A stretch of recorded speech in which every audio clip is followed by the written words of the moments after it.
ಕೆಲವರಿಗೆ ಲೋಕದಲ್ಲಿ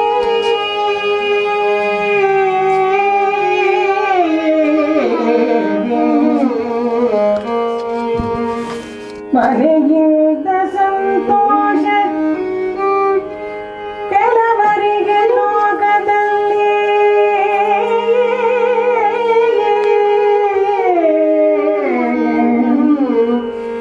ಧನದಿಂದ ಸಂತೋಷ ಕೆಲವರಿಗೆ ಲೋಕದಲ್ಲಿ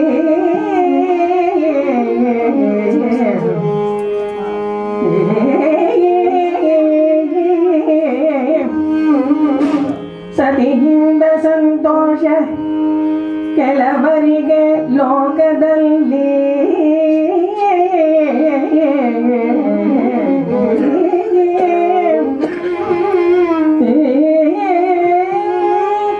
ಸತಿಯಿಂದ ಸಂತೋಷ ಕೆಲವರಿಗೆ ಲೋಕದಲ್ಲಿ ಸತಿಯಿಂದ ಸಂತೋಷ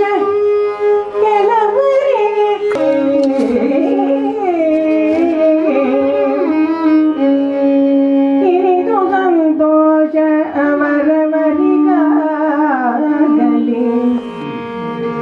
ಇನಿದು ಸಂತೋಷ ಇನಿದು ಸಂತೋಷ ಇನಿದು ಸಂತೋಷ ಸಂತೋಷ ಸಂತೋಷ ಸಂತೋಷ ಅವರವರಿಗಾಗಲಿ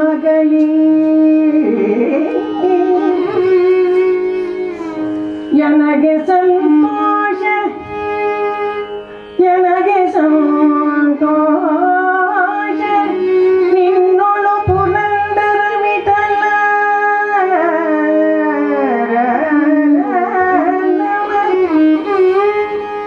ನನಗೆ ಸಂತೋಷ ನಿನ್ನೊಳು ಪುರಂದರ ವಿಠಲ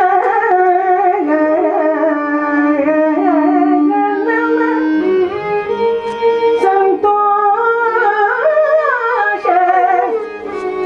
ಪುರಂದರ ವಿಠಲ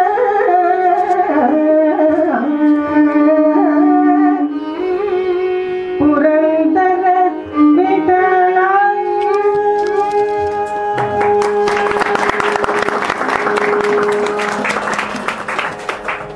ಕಲಾಬಂಧುಗಳೇ, ತಾವೆಲ್ಲರೂ ಇಷ್ಟು ಹೊತ್ತು ಊಟದ ಸಮಯ ಬಂದರು ಕೂತ್ಕೊಂಡು ಕೇಳಿ ಸಂಗೀತವನ್ನು ಆನಂದ್ ಕೇಳಿದ್ದೀರಾ ಅಂತ ಸಂತೋಷದಿಂದ ಕೇಳಿದ್ದಕ್ಕಾಗಿ ತಮ್ಮೆಲ್ಲರಿಗೂ ವಂದನೆ.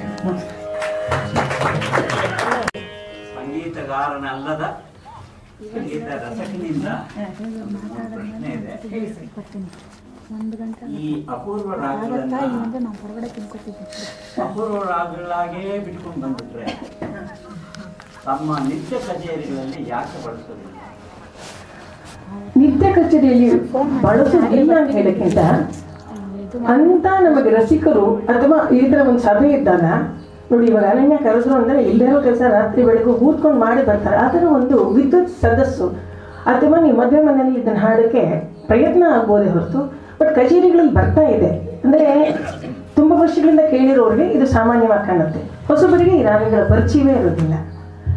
ಇದು ಹಾಡ್ಕೊಡ್ದು ಅಂತ ಖಂಡಿತ ಇಲ್ಲ. ಕಚೇರಿಯಲ್ಲಿ ನಾವೆಲ್ಲ ಹಾಡ್ಬೇಕಾದ್ರೆ ಒಂದು ಅಪೂರ್ವ ಕೃತಿ, ಒಂದು ವಿವಾದಿ ಮೇಳ, ಒಂದು ದೇವರನಾಮಕ್ಕೆ ರಾಗ ಸ್ವರ ನನ್ನ ಒಂದು ಪಟ್ಟಿಯಲ್ಲಿ ಎಲ್ಲಿ ಹೋದಾಗೂ ನಾನು ಇದನ್ನೆಲ್ಲ ಅಳವಡಿಸ್ಕೊಂಡಿದ್ದೇನೆ ಸರ್. ಯಾಕೆಂದ್ರೆ ಇದು 10ನೇದು ಪೂರ್ವ ರಾಗಗಳ ಇದರಲ್ಲಿ 10ನೇದು. ನಾನು 10 ಕೇಳ್ಕೊಂಡು ಬರ್ತಾ ಇದ್ದೀನಿ. ತುಂಬಾ ಈ ಕಾಂಬೋಜಿ, ತೋಡಿ ಇಂಥವುಗಳನ್ನ ಜೊತೆಗೆ ಇದನ್ನು ಸೇರಿಸ್ಕೊಳ್ಳದೆ ಹೋದ್ರೆ ಇದು ಅಪೂರ್ವ ರಾಗಗಳಿಗೆ ಸೇರಿಸ್ಕೋಬೇಕು ಅನ್ನೋದೇ ನಮ್ಮ ಕಾರ್ಯಕ್ರಮದ ಉದ್ದೇಶ. ಈಗ ಇವ್ರ ಕಾರ್ಯಕ್ರಮ ಕೊಟ್ಟ ಮೇಲೆ ಇನ್ನೊಂದು 10 ಸರಣಿ ಅಲ್ಲ, ಇನ್ನೊಂದು 25 ಸರಣಿ ಮಾಡಿದ್ರು ಬೇಕಾದಷ್ಟು ರಾಗಗಳು ಇದೆ. ಆ ಕಲಾವಿದರು ಹೊಳಿತಾ ಇದೆ. ಯಾಕಂದ್ರೆ ಎಲ್ಲರೂ ಪುಸ್ತಕ ನೋಡಕ್ ಶುರು ಮಾಡಿದ್ದಾರೆ ಅಲ್ವಾ. ಹೀಗಾಗಿ ಏನಾಗುತ್ತೆ ಅಂದ್ರೆ, ಒಂದು ಮನೇಲಿ ಎಷ್ಟೋ ಪದಾರ್ಥ ಇದೆ, ಅದು ಬಳಕೆ ಇರುವುದಿಲ್ಲ, ಅದು ಇರ್ಬೇಕಷ್ಟೇನೆ ಅಲ್ಲಿ. ಅಂದ್ರೆ ನೀವು ಬಳಸ್ತೀರಾ ಅಂದ್ರೆ ಬಳಸಬೇಕಾದ ದಿವಸ ಬಂದಾಗ ಅದನ್ನು ತೆಗಿತೀವಿ. ಹಂಗಾಗಿದೆ ಈಗ. ಅಂದ್ರೆ ಕಾರ್ಯಕ್ರಮಗಳು ಬಹಳ ಸಿಕ್ಕಿದ್ರೆ, ಈ ತರ ಕೇಳೋರು ನಿಮ್ಮಂತವ್ರು ಸಿಕ್ಕಿದ್ರೆ ಖಂಡಿತ ಹಾಡೋಣ ಸರ್. ನಿಮ್ಮ ಶಿಷ್ಯರುಗಳಿಗೆ ಯಾವ ಸ್ಟೇಜಿನಲ್ಲಿ ಇದನ್ನ ಹೇಳ್ಕೊಡ್ತೀರ? ಯಾಕೆಂದ್ರೆ ನೀವು ಅವರಿಗೆ ಸಂಗೀತ ಕಚೇರಿಯನ್ನು ಮಾಡೋದಕ್ಕೆ ಅನುಮತಿ ಕೊಟ್ಟಾಗ ಹೌದು ಆ ಸಂಗೀತ ಕಚೇರಿಯಲ್ಲಿ ಈ ಅಪೂರ್ವ ರಾಗವನ್ನ ಅವರು ಉಪಯೋಗಿಸೋದಕ್ಕೆ ಅವರಿಗೆ ಪಾಠವಾಗಿದೆ. ಪಾಠವಾಗಕ್ಕೆ ಒಂದು ಮಿನಿಮಮ್ ಒಂದು ರಾಗ ಮನೋಧರ್ಮ ಹಾಡಬೇಕು ಅಂದಾಗ 10 ವರ್ಷ ಕಠಿಣವಾಗಿ ಪಾಠ ಆಗಿರಬೇಕು. 10-12 ವರ್ಷ ಬರೀ ಕೀರ್ತನೆ ಹಾಡಕ್ಕಾದ್ರೆ ಒಂದು 8 ವರ್ಷ ಆದರೂ ಒಂದು ಕೀರ್ತನೆಯನ್ನ ಹಾಡ್ಬಿಟ್ಟು ಬಂದ್ಬಿಡ್ತಾರೆ. ಅದು ಏನಾದರೂ ಒಂದು ಚೂರು ಮನೋಧರ್ಮನ ಉಪಯೋಗಿಸ್ಬೇಕು ಅಂದರೆ 12 ವರ್ಷ ಬೇಕೇ ಬೇಕು. ಇನ್ನು ಮೊದಲೇ ಹೇಳಿದಾಗೆ ಈ ಕಡೆ ಹೋದರೆ ಒಂದು ರಾಗ, ಈ ಕಡೆ ಮುಟ್ಟಿದ್ರೆ ಒಂದು ರಾಗ, ಪಕ್ಕದಲ್ಲೇ ಇರೋದ್ರಿಂದ ಇದನ್ನು ಸುರಕ್ಷಿತವಾಗಿ ಒಂದು ಕಾಪಾಡ್ಕೊಂಡು ತಗೊಂಡೋಗೋದಿದೆಯಲ್ಲ ಬಹಳ ಜವಾಬ್ದಾರಿ. ಕೊನೆಯದಾಗಿ ಈ ಯೋಗಿನಿ ರಾಗಕ್ಕೆ ಗ್ರಂಥಸ್ಥ ರಾಗ ಅಂತ ಕೊಟ್ಟಿದ್ದಾರೆ. ಹಾಗೆ ಕೊಟ್ಟರು, ಬೇರೆ ರಾಗಗಳಿಗೆ ಯಾಕೆ ಗ್ರಂಥಸ್ಥ ರಾಗ ಅಲ್ಲ? ಗ್ರಂಥಸ್ಥ ರಾಗ ಅಂತ ಕೊಟ್ಟರೆ ಗ್ರಂಥದಲ್ಲಿ ಇದರ ಹೆಸರು ಉಲ್ಲೇಖವಾಗಿದೆ, ಆದರೆ ಎಷ್ಟೋ ರಾಗಗಳಿಗೆ ಅದರ ರಚನೆ ಇರೋದಿಲ್ಲ. ರಚನೆ ಇಲ್ಲದೆ ಇರುವಂತ ಬೇಕಾದಷ್ಟು ರಾಗಗಳಿದೆ. ಗ್ರಂಥದೆಲ್ಲ ಸೇರ್ಕೊಂಡ್ಬಿಟ್ಟಿದೆ, ಇನ್ನೆಲ್ಲೂ ಹೊರಗೆ ಬಂದಿಲ್ಲ. ಅದು ಇವಾಗ ನೀವು ಹೇಳಿದ ಪ್ರಶ್ನೆಗೆ ಉತ್ತರ ನೀವು ಕೇಳಿದ್ರಲ್ಲ, ಆ ಪ್ರಶ್ನೆನೂ ಸಮಂಜಸ. ಅದಕ್ಕಿಂತ ಕಷ್ಟವಾದ ಪ್ರಶ್ನೆ ಇದೆ, ಯಾಕೆಂದ್ರೆ ಪುಸ್ತಕದಲ್ಲೇ ಉಳಿದ್ಬಿಟ್ಟಿದೆ. ಇದಾದ್ರೂ ಕಚೇರಿ ಒಂದೆರಡು ಕೀರ್ತನೆ ನೀವು ಕೇಳ್ತೀರಾ, ಇದು ಪುಸ್ತಕದಲ್ಲೇ ಇದೆ. ಪುಸ್ತಕ ಭಂಡಾರಕ್ಕೆ ಹೋಗಿ ತಗೊಂಡ್ಬಂದಾಗಲೇ ಆ ರಾಗ ಇದೆ ಅಂತ ಗೊತ್ತಾಗೋದು, ಅಷ್ಟು ಕಷ್ಟ ಇದೆ. ಯಾಕಂದ್ರೆ ಒಂದು ಒಂದು ಒಂದು ಕಲಾವಿದನಿಗೆ ಏನಾಗುತ್ತೆ ಅಂದ್ರೆ, ಕಚೇರಿ ನಡಿಬೇಕಾದ್ರೆ ಅಲ್ಲಿ ಯಾವ ಥರ ರಸಿಕರು ಅಥವಾ ವಿದ್ವಾಂಸರು ಶ್ರೋತೃಗಳು ಬರ್ತಾರೋ ಅವರಿಗೆ ಏನು ಎಕ್ಸ್ಪೆಕ್ಟ್ ಮಾಡ್ತಾರೆ ಅನ್ನೋದು ಒಂದಿದೆ ಪ್ರಶ್ನೆ. ಎರಡನೇದು, ಈ ಥರ ರಾಗಗಳನ್ನ ಪ್ರಯೋಗ ಮಾಡಬೇಕಾದ್ರೆ ಸಿದ್ಧತೆ ಬೇಕು, ಪೂರ್ವ ಸಿದ್ಧತೆ ಬಹಳ ಬೇಕು. ಅದು ಸಿದ್ಧತೆ ಪ್ರಯೋಗವಾಗಬಾರ್ದು, ಜನರಂಜನೆಯಾಗೂ ಜನರನ್ನು ಮುಟ್ಟುವಂತೆ ಆಗಬೇಕಾದ್ರೆ ಬಹಳ ಸಾಧನೆ ಬೇಕಾಗತ್ತೆ. ಅದರಿಂದ ಗ್ರಂಥಸ್ಥ ಅಂದರೆ ಇನ್ನೇನಿಲ್ಲ, ಗ್ರಂಥಗಳಲ್ಲಿ ಈ ಥರ ಒಂದು 10,000 ರಾಗಗಳಿದೆ.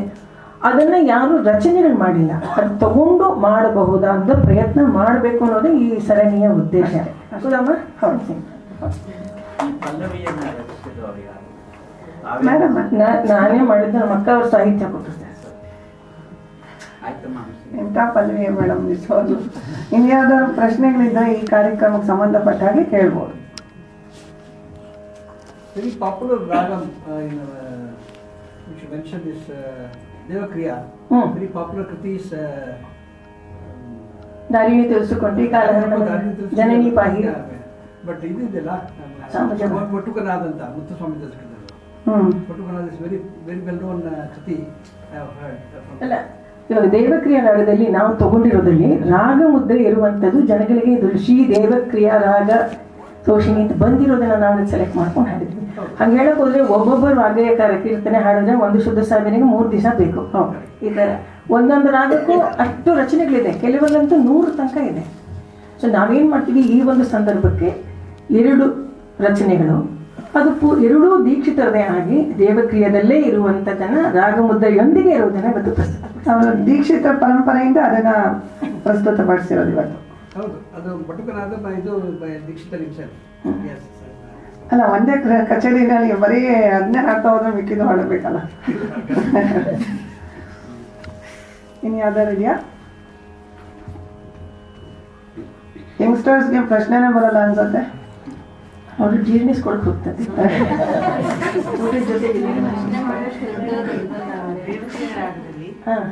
ಹಾಡಿದ್ದು ಮಧುರಾಂಬ ಕೀರ್ತಿನಲ್ಲಿ ದೇವಕ್ರಿಯಾ ಅದ್ರ ಜೊತೆ ಹಂಸನಾಗ ಮತ್ತೆ ಕಾದಂಬರಿನೂ ಬಂದಿದೆ. ಅದ್ರಲ್ಲಿ ಬಂದಿಲ್ಲ ಮಧುರಾಂಬ ಬಂದಿಲ್ಲ. ಹಂಸನಾದ ಬನ್ನಿ, ಹಂಸನಾದ ಅಂದ್ರೆ ಅದರಲ್ಲಿ ಇದು ಬರುತ್ತೆ ಸಾಹಿತ್ಯದಲ್ಲಿ ಹಂಸನಾದವ ಶಂಕರಿಂದ, ಹಂಸನಾದವ ಶಂಕರಿಂದ ಶಂಕರಿ ಬರುತ್ತೆ ಮುಂದೆ. ಅದಕ್ಕೆ ಇಲ್ಲಿ ಶ್ರೀ ದೇವಕ್ರಿಯಾ ರಾಗತೋಷಿಣಿ. ಅಲ್ಲ, ಹಾಡು ನೋಡಕ್ ಹೋದ್ರೆ ಎಷ್ಟೋ ಹೆಸರು ಬರುತ್ತೆ. ಅದೆಲ್ಲ ಕಲ್ಯಾಣಿ, ಇವಾಗ ನಿತ್ಯ ಕಲ್ಯಾಣಿ ಅಂತ ಬಂದಿದೆ, ಕಾದಂಬರಿ ಅಂತ ಬರುತ್ತೆ. ಯಾವ ಆಸ್ಪೆಕ್ಟ್ ಇದೆ ನಾವು ಡಿಸೈಡ್ ಮಾಡಬೇಕು. ಡಿಸೆಂಬರ್ ಮಾಡ್ಬೇಕಂದ್ರೆ ಪುಸ್ತಕ ಬಿಡಬೇಕು, ಪರಂಪರೆ ತಗೋಬೇಕು. ಎಲ್ಲ ನೀವು ನಮಗೆ ಒಂದಿರಿ, ಒಂದು ಸುವರ್ಣಾಗಿ ಅಂತ ಒಂದು ಕೀರ್ತನೆ ನಮ್ಮ ಸ್ಟೂಡೆಂಟ್ ಕೇಳ್ಕೊಟ್ಟಿದ್ವಿ. ಅದ್ರಲ್ಲಿ 10 ರಾಗದ ಹೆಸರು ಬರುತ್ತೆ, ರತ್ನಾಗಿ, ಹೇಮಾಗಿ, ಕನಕಾಗಿ ಇದೆಲ್ಲ ಬರುತ್ತೆ. ಆದರೆ ನೀವು ಒರಿಜಿನಲ್ ಆಗಿ ಪುಸ್ತಕಕ್ಕೆ ಮೊರೆ ಹೋಗ್ಬೇಕು. ನೀವು ಎಲ್ಲಾನು ಗೂಗಲಲ್ಲಿ ಎಲ್ಲಾನು ಇರೋದು ಅಷ್ಟು 100% ಹೋಗ್ತಾ ಇದ್ರೆ ಆಗುದಿಲ್ಲ. ಗ್ರಂಥಕ್ಕೆ ಲೈಬ್ರರಿ ಹೋಗ್ಬೇಕು, ಅರಣ್ಯ ಲೈಬ್ರರಿಲಿ ಒಳ್ಳೆ ಪುಸ್ತಕಗಳಿದೆ, ಅದನ್ನು ನೋಡಿ ಫಸ್ಟ್, ಅದರಿಂದ ತೆಗೆದುಕೊಳ್ಳಿ. ನಂತರ ದೊಡ್ಡವ್ರನ್ನ ಕೇಳಿ ವಿಚಾರ ಮಾಡಿ ತಿಳ್ಕೊಬೇಕು. ಸೊ ಇವಾಗ ಎಷ್ಟು ರಾಗಗಳಲ್ಲಿ ನೀವು ನೋಡಿದಾಗೆ 2-3 ರಾಗದ ಹೆಸರಿರುತ್ತೆ, ಅದು ದೇವಿ ಹೆಸರಾಗಿರುತ್ತೆ. ಕೀರವಾಣಿ ಅಂತೆಲ್ಲ ಬಂತು ಅಂತಂದ್ರೆ ಕೀರವಾಣಿ ರಾಗದಲ್ಲೇ ಇರಲ್ಲ, ಯಾವುದೋ ರಾಗದಲ್ಲಿ ಇರುತ್ತೆ. ಕೀರವಾಣಿ, ಗೀರ್ವಾಣಿ ಅಂತ ಬಂದಿರುತ್ತೆ, ಶರ್ವಾಣಿ, ಗೀರ್ವಾಣಿ ಅಂತ. ಕಲ್ಯಾಣಿಯು ಬೇಕಾದಷ್ಟು ಬರುತ್ತೆ. ಅಲ್ವಾ? ಎಲ್ಲ ರಾಗನೂ ಕಲ್ಯಾಣಿ ಆಗಲ್ಲ ಅಲ್ವಾ? ಹಾಗೆ ಕೆಲವು ಪದಗಳು ಬಂದಾಗ ಅವರ ರಾಗದಲ್ಲಿ ಅವರ ಕೀರ್ತನೆಗಳೆಲ್ಲ ನಮಗೆ ಏನಿದು ಈ ಥರ ಅಂತ ಅದಕ್ಕೋಸ್ಕರ ಫೋನ್ ಮಾಡ್ತಾರೆ, ಮೇಡಮ್ ಇದು ಯಾವ ಕೀರ್ತನೆ ಅಂತ. ಹೆಸರು ನೀವು ಹುಡ್ಕೊಂಡು ಹೋದ್ರೆ ಕಾಮಾಕ್ಷಿ, ಇವಾಗ ವರಲಕ್ಷ್ಮಿ ಇದು ಮತ್ತೆ ಕಾಮಾಕ್ಷಿ ಅಂತಂದ್ರು, ಹಾಗೆ ನೀವು ಹುಡ್ಕೊಂಡು ಹೋದ್ರೆ ವರಲಕ್ಷ್ಮಿಗೆ ಸಂಬಂಧಪಟ್ಟಿದ್ದ ಅಂತಂದ್ರೆ ಅದು ಉತ್ತರ ಸಿಗುತ್ತಿಲ್ಲ.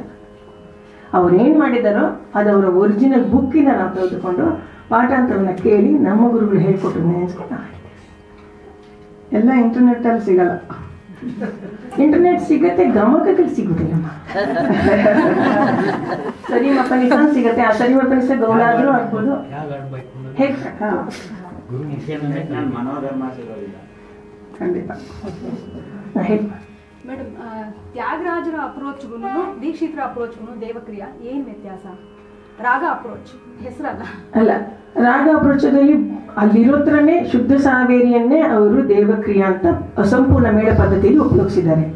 ಶುದ್ಧ ಸಾವೇರಿ ಅನ್ನೋದನ್ನ ಬೇರೆ ರಾಗದಲ್ಲಿ ಕನಕಾಂಗಿನ ಜನ್ಯ ಮಾಡಿದ್ದಾರೆ. ಅದು ಗೊತ್ತಾಯ್ತು ಮೇಡಮ್. ಅಂದ್ರೆ ಅಪ್ರೋಚಿಂಗ್ ಬೇರೆ ಇರುತ್ತಾ ಅಥವಾ ಸೇಮ್ ಇದೆಯಾ? ಇಲ್ಲ, ಸಾಹಿತ್ಯದಲ್ಲಿ ನಿಮಗೆ ಸಂಗತಿಗಳು ನೋಡಿ, ದಾರಿ ಕೆಲಸಗೊಂಡು ಕಾಲಹರಣ ಮೇಲಾರ್ದಲ್ಲೂ ಮೇಲ್ಕಾಲದಲ್ಲಿದೆ.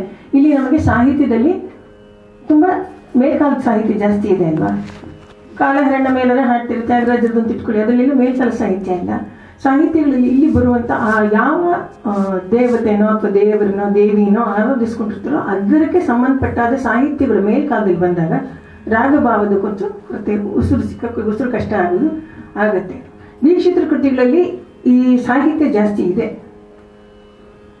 ತ್ಯಾಗರಾಜ ಕೀರ್ತನಲ್ಲಿ ಸಾಹಿತ್ಯ ಕಡಿಮೆ ಇದ್ದಾಗೂ ಸಂಗತಿಗಳು ಜಾಸ್ತಿ ಬಳಕೆಯಲ್ಲಿ ಬಂದಿದೆ. ತ್ಯಾಗರಾಜ ಕೀರ್ತನೆ ಈಗ ಮಧುರಾಂಬಾನೆ ಯಾರು ಕೇಳಿರಲ್ಲ, ತಾರಿಣಿ ತಿಳಿಸಿಕೊಂಡು ಕೇಳಿರ್ತೀರ, ಕಾಲಹರಣ ಮೇಲನ ಕೇಳಿರ್ತೀರ, ಸಾಮಜವರದ ಕೇಳಿರ್ತೀರ, ಶ್ರೀ ಗುರುಗುಹ ಕೇಳಿರ್ತೀರ. ಕೆಲವು ಕೀರ್ತನೆಗಳು ಇನ್ನೂ ಇದೆ, ರಾಜರಾಜ ಚೋಳ ಎದನೋ ಕೀರ್ತನೆಗಳಿದೆ. ಅದು ಅದಕ್ಕೆ ಹೇಳಿದೆ, ಇವಾಗ ಅನನ್ಯ ಅವರು ನಮ್ಮನ್ನೆಲ್ಲ ಒಂದು ಹೇಳ್ತಾರಲ್ಲ, ಇನ್ಸ್ಟಿಗೇಟ್ ಮಾಡೋದು ಅಂತಲ್ಲ, ಇನ್ಸ್ಪೈರ್ ಮಾಡೋದು ಅಂತ. ಹಾಗೆ ನಮ್ಮ ಕೆಲಸ ಕೊಟ್ಟ ತನಕ ನಮಗೆ ಇವಾಗ ಅನ್ನಿಸ್ತಾ ಇದೆ ಯಾತಕ್ಕೆ ಇಷ್ಟು ದಿವಸ ಮಾಡಲಿಲ್ಲ ಯಾರು ಅಂತ. ಅದಕ್ಕೋಸ್ಕರ ಅನನ್ಯ ನಾಗವೇಂದ್ರ ಅವ್ರಿಗೂ ಮತ್ತೆ ಇದನ್ನು ಮಾಡಿದ್ರೆ ಎಲ್ರಿಗೂ ಮತ್ತೊಮ್ಮೆ ಆಭಾರಿ ಆಗಿದ್ದೇನೆ, ಸಂತೋಷ ಹೇಳ್ತಾ ಇದ್ದೇನೆ. ಬೇರೆ ರಾಗ ಅಂತ ಪಶುಪತಿ ಪ್ರಿಯ ಅಂತ ಸುಧಾ ಸಾವೇರಿಗೆ ಅದಕ್ಕೆ ಹತ್ರ ಬರುತ್ತೆ. ಅದು ಏನಂದ್ರೆ ಇವಾಗ ನಾನೇ ತೋರಿಸಿದಲ್ಲ, ಶುದ್ಧ ಸಾವೇರಿ ಅಂದ್ರೆ ಒಂದು ಸ್ವಲ್ಪ ವ್ಯತ್ಯಾಸ ಅಂದ್ರೆ, ನೀವು ರಿಷಭ ಹಾಡೋದ್ರಲ್ಲಿ ಇವಾಗ ಯೋಗಿನಿನೇ ಹಾಡ್ತೀನಿ ತಿಳ್ಕೊಳ್ಳಿ, ಸ್ವಲ್ಪ ರಿಷಭ ಹಾಡಿದ್ರೆ ಮಧ್ಯಮಾವತಿ ಬರ್ಬೋದು, ಶುದ್ಧ ಸಾವೇರಿ ಮಧ್ಯಮಾವತಿ ಬಂದ್ಬಿಡುತ್ತೆ. ಒಂದು ಗಾನ ಎಲ್ಲೋ ಒಂದು ಕಡೆ ಒಂದಿರುತ್ತೆ. ಸರಿ ಮ ಬನಿ ಜ ಸನಿ ಪದ ಬಮ ಸನಿ ಬಮ ಗರಿ ಜ, ಅದು ಬೇರೆ ಬರುತ್ತೆ. ಸರಿ ಮ ಬನಿ ಜ ಸನಿ ದ ಬಮ ಗರಿ ಜ ಬರುತ್ತೆ. ಸರಿ ಗ ಮ ಬ ಗ ನಿ ಜ ಸನಿ ದ ಬಮ ಗರಿ ಜ, ಸರಿ ಮ ಬ ದ ಸ ಸ ದ ಬಮ ಗರಿ ಜ.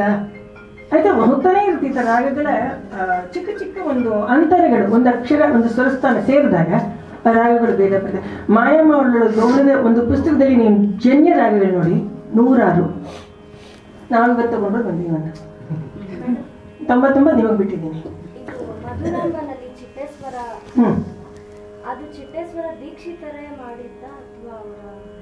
ಅವ್ರ ಪುಸ್ತಕದಲ್ಲಿರುವಂಥದ್ದು, ರಂಗರಾಮಾಂಜಯ್ಯನ ಪುಸ್ತಕದಲ್ಲಿ ಬಂದಿರುವಂಥ ಚಿಟ್ಟೇಶ್ವರ, ನಾನು ಮಾಡಿಲ್ಲ. ಅಲ್ಲ, ನಾನು ದೀಕ್ಷಿತರ ಕಾಲದಲ್ಲೂ ಇದ್ದಿಲ್ಲ. ಎರಡೂ ನನಗೆ ಗೊತ್ತಿರೋದು ಅತಿ ಹಳೆಯ ಪುಸ್ತಕದಲ್ಲಿ ಪ್ರಾಚೀನ ಗ್ರಂಥದಿಂದ ತೆಗೆದುಕೊಂಡಿರುವ ಚಿಟ್ಟೇಶ್ವರ.